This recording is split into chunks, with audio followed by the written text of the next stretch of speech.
अस्सलाम वालेकुम दोस्तों, क्या हाल है जी। उम्मीद करता हूँ आप लोग खैरियत से होंगे। अहमद आपकी खिदमत में हाज़िर है जी, आज एक नई वीडियो लेकर। आज की हमारा वीडियो का टॉपिक है जी कि एमसीबी वास कॉन्टेक्टर, इन दोनों के दरमियान डिफरेंस क्या है। ठीक है दोस्तों, इसके बारे में बात करेंगे दोस्तों। इंटरव्यू के दरमियान बहुत ज़्यादा पूछा जाता है। ठीक है, तो चलिए दोस्तों, बिना टाइम ज़ाया कीजिए शुरू करते हैं अपनी वीडियो को। वीडियो शुरू करने से पहले मेरी आप लोगों से रिक्वेस्ट है कि मेरे चैनल को लाइक कीजिए, सब्सक्राइब कीजिए, मेरी वीडियो को शेयर कीजिए ताकि दूसरे लोग भी इससे फ़ायदा उठा सकें। ठीक है दोस्तों, जो हमारा एमसीबी है, मैंने आपको बताया था कि इसकी फुल फॉर्म बनती है मिनिएचर सर्किट ब्रेकर। ठीक है, और कॉन्टेक्टर तो जो है आपको पता ही है दोस्तों। ठीक है, कॉन्टेक्टर और एमसीबी ये दोनों अगर बात करें, ठीक है, तो इलेक्ट्रिकल में यूज़ होने वाली चीज़ें हैं, स्पेशली कंट्रोल में। ठीक है, तो ये जो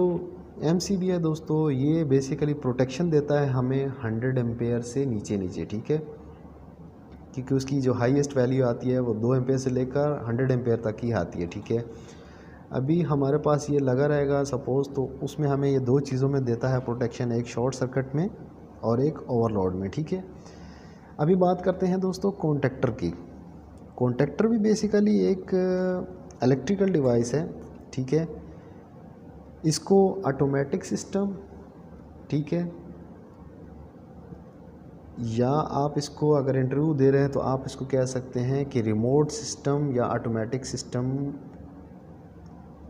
पे इस्तेमाल करते हैं। ठीक है, के लिए इस्तेमाल करते हैं। ठीक है दोस्तों, लेकिन ये जो आपका कॉन्टेक्टर है दोस्तों, ये कभी भी ओवरलोड रिले के बिना नहीं लगाया जाता। ठीक है दोस्तों, क्यों नहीं लगाया जाता? क्योंकि दोस्तों ये आपको किसी तरह की भी प्रोटेक्शन नहीं देता। ठीक है, ये कॉन्टेक्टर अगर आप इसको विदाउट ओवरलोड रिले के लगाएंगे तो ये प्रोटेक्शन आपको किसी टाइप की भी नहीं देगा। ठीक है दोस्तों, रिमोट, मैंने आपको लफ्ज़ बोला दोस्तों, रिमोट अगर आप टेस्ट इंटरव्यू के टाइम पे बोलते हैं तो थोड़ा मतलब आपका इंप्रेशन अच्छा पड़ेगा। रिमोट का मतलब है कि रिमोट मतलब जैसे आप कह लें कि आप इसको कहीं दूर से भी चला सकते हैं। ठीक है, और सादे लफ्ज़ों में अगर दोस्तों बात करें तो कॉन्टेक्टर जो है वो भी बेसिकली एक स्विच ही है। ठीक है, लेकिन जो हमारा छोटा स्विच रहता है वो 6 एम्प्स का रहता है। ठीक है, हाईएस्ट रहेगा तो 10 एम्प्स का रहेगा, जबकि हमारा जो कॉन्टेक्टर है ये ज़्यादा से ज़्यादा हाई एम्प्स का आता है। ठीक है, इवन 100, 200, 300 एम्प्स का भी आता है। ठीक है दोस्तों, तो ये जो हमारा कॉन्टेक्टर है ये बेसिकली मशीन ऑपरेटेड रहता है, जबकि जो नॉर्मल स्विच है दोस्तों वो मैकेनिकल ऑपरेटेड रहता है। ठीक है, इन दोनों में यही है फ़र्क। ठीक है, कि जो स्विच छोटा रहता है वो मैकेनिकल ऑपरेटेड रहता है, जबकि ये जो है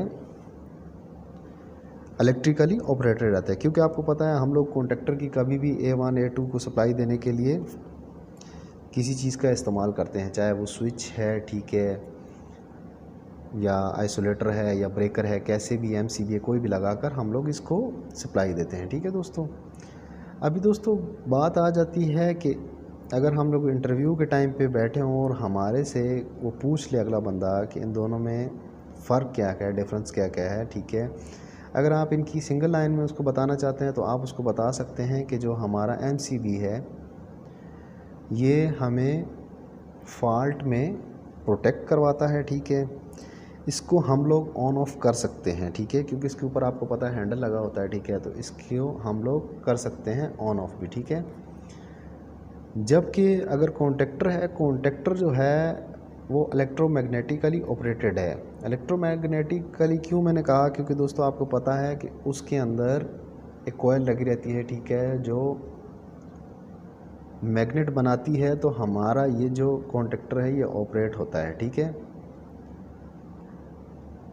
ये चीज़ ध्यान में रखिएगा दोस्तों। इसके अलावा हमारा जो ये कॉन्टेक्टर है हम लोगों को किसी टाइप की भी प्रोटेक्शन नहीं देता। ठीक है दोस्तों, क्योंकि इसमें ऐसा ख़ुद का कोई फ्यूचर नहीं होता कि आपको शॉर्ट सर्किट या ओवर करंट में आपको ट्रिप करवा दें, नहीं, इसमें अपना कोई ऐसा फंक्शन नहीं होता। ठीक है दोस्तों, इसके लिए इसके साथ में ओवरलोड रिले को भी लगाया जाता है। ठीक है, और ये रिमोट मैंने आपको बताया है, रिमोट मतलब इसको आप कहीं दूर से भी बैठ के ऑपरेट करवा सकते हैं। जैसे बड़ी मोटर्स रहती हैं, ठीक है, तो ये नहीं है कि आपने पास जाना है, आप बेशक उनका स्टार डेल्टा जो है वो स्टार्टर उनके पास लगा दें, लेकिन जो आपने ऑपरेट करवाना है वो आप कहीं दूर से भी उसको बैठकर करवा सकते हो ऑपरेट। ठीक है दोस्तों, जैसे मैं आपको एक एग्जांपल देता हूँ कि आपके पास एक AHU लगा हुआ है। आपको पता है AHU basically air handling unit, उसमें एक ब्लोअर लगा रहता है।